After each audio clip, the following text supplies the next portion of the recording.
Vicky bro ஜோதிட நுண்ணறிவு பேஜுக்கு உங்களை வரவேற்கிறேன். இன்றைக்கு கடக லக்னம். கடக லக்னத்துக்கு சந்திரன் எங்கு இருந்தால் என்ன மாதிரி பலன் அப்படின்றத இன்றைக்கு நம்மளோட இந்த வீடியோவில் பார்க்க போகிறோம். கடகத்துக்கு சந்திரன், லக்னாதிபதி சந்திரன் எங்க இருந்தா என்ன பலன்? சந்திரன் ஓகே இருந்தா என்ன பலன்? 19th class. ஓகே, ஸோ சந்திரன் எங்கே இருக்காரு? இவர் தாங்க சந்திரன். லக்னத்தில் இருக்கலாமா? ஆட்சி. இந்த சந்திரனுடைய நிலைப்பாடு சூரியன் இல்லாமல் இல்லைங்க. இப்படி இருந்தா சந்திரன் ஆட்சியாக தான் இருக்கிறாரு, லக்னத்தில் இருக்காரு. இப்படி இருந்தா இது மிகப்பெரிய நல்ல தன்மை. இதுதாங்க தை மாசத்தினுடைய இந்த மகர சங்கராந்திக்கு சூரியன் பவர்னு சொல்லுவோம்ல, தைப்பூசத்தினுடைய அமைப்புல இப்படி இருந்தாருனாலே பாதி பிரச்சனை சால்வ். இவங்களுக்கு லக்னாதிபதி வலுத்து லக்னம் சுபத்துவமாகி லக்னாதிபதி ஆட்சியாகவே இருக்கிறாரு. இப்படி இந்த இவர் இங்கே இருக்கலாம். இந்த சூரியன் இங்க வச்சே நான் எக்ஸ்பிளைன் பண்றேன். இப்படி இருக்கலாமா? இருக்கலாம். தன்னோட பிடித்தமான வீடு அப்படின்ற காரணத்தினாலையும், சிம்ம வீடு ஒரு அதிகார அமைப்புகள் இருக்க வீடுன்றதுனாலையும் பரவாயில்ல இருக்கலான்ற மாதிரி 8ஆம் இடத்தை பார்த்து சுபத்துவப்படுத்துவாரு. சந்திர தசை உங்களுக்கு 8ஆம் இடத்து தொடர்புனால இருக்கிற இடத்தை விட்டு நகர்த்தி கொண்டுட்டு போகும். வெளிநாடா, வெளி மாநிலம் பக்கத்துல இருக்கக்கூடிய இது ஜில்லா மாதிரி கொண்டுட்டு போகும். இப்படி இருக்கலாமா? லக்னாதிபதிக்கு மறைவு இருக்கக்கூடாது, ஆனா திக்பலத்துக்கு பக்கத்துல வந்துடுறாருன்னு வரும். ஆனா இது மறைவு தான், சரிங்களா? இப்படி இருக்கலாமா? இது ஒரு நல்ல நிலைமை தான். ஏங்க, லக்னாதிபதி திக்பலமாகவும் சூரியனுக்கு கேந்திரமாகவும் இருக்கிறார். தேய்பிரை சந்திரனா இருந்தாலும் இந்த சந்திரன் நல்ல வலிமையானவர் தான். இப்படி இருக்க கூடாதுங்க. இப்படி இருக்கிறாருங்க, சூரியன் இங்க வந்துடணும், சுபத்துவம் அதிகரிக்கணும். இல்லை, செவ்வாய் இப்படி வந்துடணுங்க. செவ்வாய் அப்படி இருந்தா கோவக்காரரா இருப்பாரு, இவருக்கு சுபத்துவம் வேணும். இந்த இடத்துல இவரை வலுப்படுத்துறதுக்காக இந்த விஷயத்த சொல்றேன். இப்படி இருக்கக்கூடாதுங்க, ஓகேங்களா? இந்த இடத்துல அவர் ஸ்தான பலத்தை இழப்பார். லக்னத்துக்கு 5ஆம் இடத்துல இருந்தாலும் இப்படி 6ஆம் இடத்துல இருக்கக்கூடாது. ஏங்க, நீங்க அடுத்தவருக்கே வேலை செஞ்சிருக்க இருப்பீங்க, நேரடியான அமைப்புகள் இருக்காது. இந்த சந்திரனுக்கு ஒரு சனி பார்வை கொடுத்தீங்கன்னா தாழ்வு மனப்பணமா அது இதுன்னு வந்துடும், ஓகேங்களா? இப்படி இருக்கலாமா? இருக்கலாம். இந்த செவ்வாய் இல்லாமல் இருக்கலாமா? இருக்கலாம். அமாவாசையான அமைப்புகள்ல இருள் நிலையான சந்திரன் இப்படி வளர்பிறை சந்திரனா இருக்காரு. ஆனாலும் 8ஆம் இடம் மறைவு ஸ்தானம், ஒளி கிரகம். 8ல மறைக்கூடாது. மனசு சந்திராஷ்டமம் சொல்றோம்ல, ராசிக்கு 8ல சந்திரன் இருக்கும்போது சந்திராஷ்டமம்ல, லக்னத்துக்கு 8ல சந்திரன் இருந்தாலும் சந்திர தசையில மனம் கெடும். தசையில தான் இதெல்லாம் தசை வரணுங்க.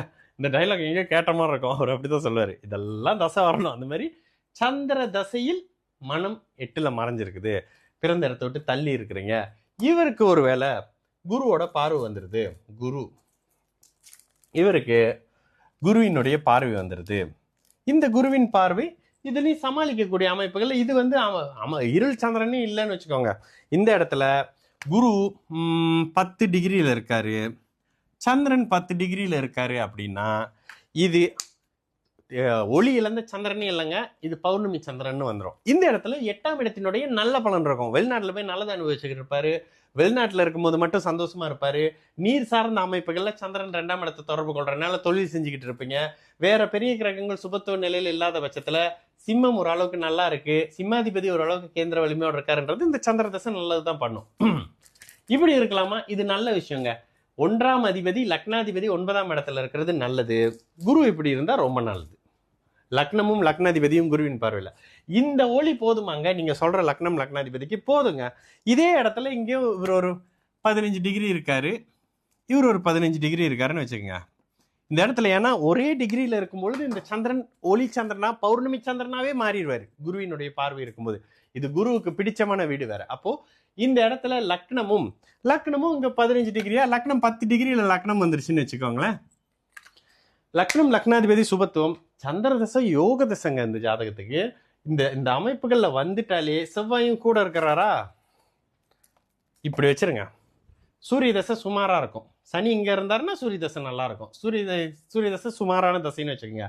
சந்திர தசை குருவின் பார்வையில, செவ்வாய் தசை குருவின் இணைவுல, ராகுவையும் கொஞ்சம் நல்ல இடமா பார்த்து போடுங்க. இங்க போடுங்க. ராகு ரிஷப ராகுவா இருந்தாருன்னா மிகப்பெரிய யோகத்தன்மை. ராகு இங்க வந்தாருன்னா செவ்வாயை கட்டி போடுற வேலையை கேது செஞ்சிருவாரு. இது ஒரு வகையான கேல யோகம் இல்ல? இந்த தன்மையில இருக்கும்போது அப்படியே இந்த ராகு சுக்கிரனின் வீட்டில் குருவின் பார்வையில மிகப்பெரிய அட்டகாசமான யோக பலனை செய்வார். குரு தசை ஓஹோ ஆகான்னு இருக்கும். இவர் பிறந்ததுலேருந்தே கஷ்டப்பட மாட்டாருங்க, சூரிய சந்திர தசையில் பிறந்தாருன்னா. சரிங்களா? அப்போ இந்த இடத்துல சந்திரன் இங்கே இருக்காரு, இருக்கலாமா? இருக்கலாம். இங்கே இதுவும் ஒரு வகையில் நல்லதுங்க. ராகு இங்கேருந்து எடுத்துருவோம். இதுவும் ஒரு வகையில் நல்லது. சந்திரன் வளர்பிறை சந்திரன் ஆகி நட்பு ஸ்தானத்தில் கேந்திர பலத்தோடு இருக்காரு. இந்த இடத்துல ஒரு நிஷ்பலம் தான், ஆனாலும் இது அவருக்கு பலம். வளர்பிறை சந்திரனா இருக்கிறாரு, நண்பருடைய வீட்டில் இருக்காரு. கிட்டத்தட்ட இங்கே சந்திராதியோகத்தெல்லாம் பாஸ் பண்ணிடுவார். ஓகே, வேற என்ன இங்கே இருக்கலாமா? மிகப்பெரிய அமைப்புங்க. பெரிய பெரிய இவங்களுக்கெல்லாம் கிடைக்காத அமைப்பு. ஆனால் என்ன, சமீபத்தில் ஒரு குருஜி ஐயாவோட பேசும்போது ஒரு விஷயம் சொன்னார். இளையராஜா அவர்களுடைய இசைஞானி இளையராஜாவுடைய ஜாதகம் வந்து இப்படி தான் இருக்கும், சந்திரனும் சுக்கிரனும் பரிவர்த்தனையாக இருப்பாங்க அப்படின்னு சொல்லிட்டு. ஸோ அப்போ இந்த இடத்துல இருக்கலாமா? இது மிகப்பெரிய யோகம்ங்க. லக்னாதிபதி உச்சனாகி வளர்பிறை இதே இந்த சூரியன் இங்கே வச்சே தான் நான் பலன் சொல்கிறேன். ஏன்னா எனக்கு ஏற்ற மாதிரி மாற்றினா நீங்கள் கன்ஃபியூஸ் ஆவீங்க. அப்போ சூரியன் இங்கவே இருக்கட்டும். அப்போ இந்த இடத்துல சந்திரன் என்ன செய்வார் அப்படின்னா, ஸ்தான பலம் உச்சனுடைய அமைப்புகள் இருக்காரு. குரு லக்னத்தை பார்க்குறாரு, லக்னாதிபதியை பார்க்குறாரு. லக்னாதிபதி வளர்பிறை சந்திரனாக இருக்கிறாருன்றதெல்லாம் கொடுத்து வச்சவங்க மட்டும்தாங்க இப்படி பிறப்பாங்க. சரிங்களா? இப்படி இருக்கலாமா? ஒளி கிரகம் இப்படி மறையக்கூடாது. லக்னாதிபதி இப்படி இருந்தாருன்னா பிறந்த இடத்த விட்டு தள்ளி போய் செட்டில் ஆகுங்க. ஆனாலும் ஒளியாக தான் இருக்கிறாரு. இந்த ஒளியின் அமைப்பு, லக்னத்தின் ஒளியின் தன்மையினாலேயே நீங்கள் கஷ்டம்லாம் பட மாட்டீங்க. இந்த சந்திர தசை என்ன பிறந்த இடத்துல இருக்க வைக்காது. இவ்வளோதான் விஷயம். சரிங்களா? அப்போது ஒட்டுமொத்தமாக சந்திரனையும் நம்ம பார்த்து முடிச்சாச்சு. இன்றைக்கு கடக லக்னத்துக்கு சந்திரன் எங்கே இருந்தால் எந்த மாதிரியான பலனை செய்வார் அப்படின்ற அமைப்புகளை தசாபுக்தி அமைப்போட லேசாக மிக்ஸ் பண்ணி அமைப்புகளில் பார்த்தோம். மீண்டும் அடுத்த வீடியோவில் செவ்வாய் எந்த மாதிரியான தன்மைகளை செய்வார் கடக லக்னத்தை அப்படின்றத பார்க்கலாம். நான் உங்கள் விக்கி ப்ரோஸ். நல்லது நடக்கும், எல்லோரும் நல்லா இருப்போம். வணக்கம்.